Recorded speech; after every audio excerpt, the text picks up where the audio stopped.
how trauma reveals the aging process, what brain injury donors taught us. Because sometimes, it takes a sudden jolt to uncover the slowest unraveling of all. Aging is often imagined as a quiet, gradual process, one cell at a time over decades.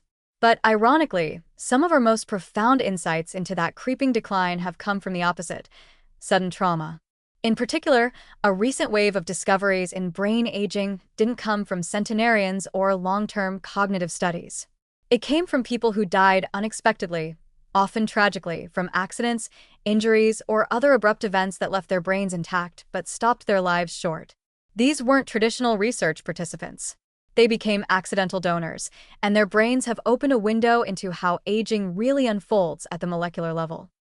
Unlike studies of people who live into their 90s or donate their bodies at the end of a long illness, trauma-based tissue donations offer something different: snapshots of the aging brain in progress, often without the confounding effects of chronic disease.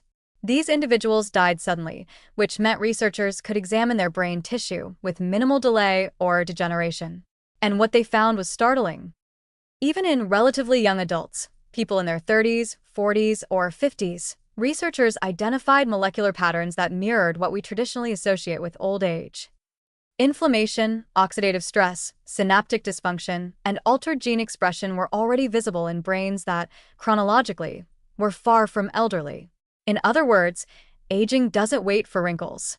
It was already underway, quietly embedded in neurons and glial cells, long before any outward signs of decline emerged. The study's brilliance wasn't just in the tissue analysis, it was in the way it bypassed traditional aging models.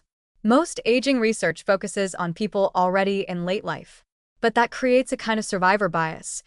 By the time someone is 80, they've either resisted aging well or they've already paid a steep price. By contrast, trauma donors, especially younger ones, offer a rare glimpse into the early fingerprints of aging. What happens to a brain that looks fine on the outside but is already showing the first signs of cellular wear and tear? These were the questions researchers could finally answer. And what they saw wasn't pretty.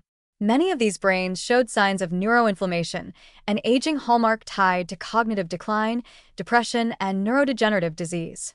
There were imbalances in neurotransmitter function, disrupted protein folding, and mitochondrial fatigue. All of it occurring in brains of people who, by most standards, were still in their prime.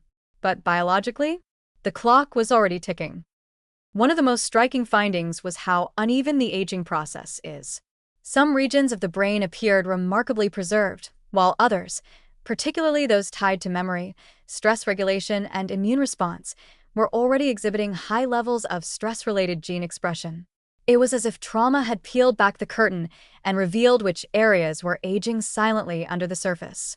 And that knowledge has implications not just for neuroscience, but for preventative health at large. Because if we can spot early biological aging in people who never lived long enough to become old, then we might have a better chance of preventing the cognitive and emotional collapse that happens later. We can begin to understand how chronic stress, poor sleep, environmental toxins, or even unprocessed emotional trauma may accelerate aging before symptoms show up.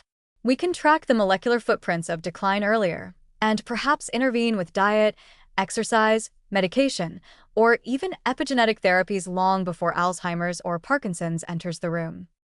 This kind of research also forces a philosophical shift. We often think of trauma as a moment, sudden, tragic, disruptive. But it may also serve as a kind of highlighter, marking the vulnerabilities that were already present but hidden. Trauma didn't create the aging process, it just made it easier to see. In that sense, these accidental donors gave more than tissue. They gave us an unfiltered view into a timeline we rarely glimpse, the slow aging of a still young brain. And with it, they've offered one of the most urgent insights of all: aging doesn't wait for retirement. It begins invisibly, unevenly, and often earlier than we'd like to believe. The challenge now is to listen, to see aging not as a date, but as a cellular condition, one that trauma has helped expose in ways no long-term study ever could.